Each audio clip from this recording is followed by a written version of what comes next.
le destroyer lance-missile chinois le Jinan est entré mardi matin dans la baie de La Havane en amenant avec lui une flotte de 3 vaisseaux de guerre. Ces navires venaient tout juste de terminer leur premier exercice naval conjoint avec la marine américaine dans l'océan Atlantique, malgré les tensions actuelles qui existent entre la Chine et les États-Unis concernant la mer de Chine méridionale.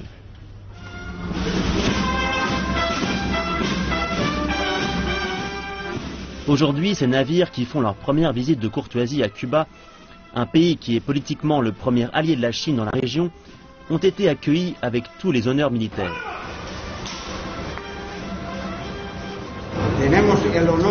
Nous sommes honorés de recevoir pour la première fois dans la baie de La Havane la visite d'un groupe de navires de guerre de la marine de l'armée populaire de libération de Chine.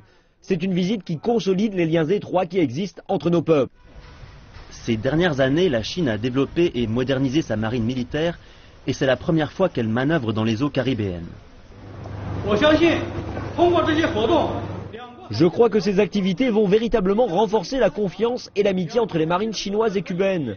Nous sommes impatients de pouvoir approfondir la coopération et les échanges avec la marine cubaine et de travailler ensemble pour contribuer à la paix mondiale et à la stabilité régionale.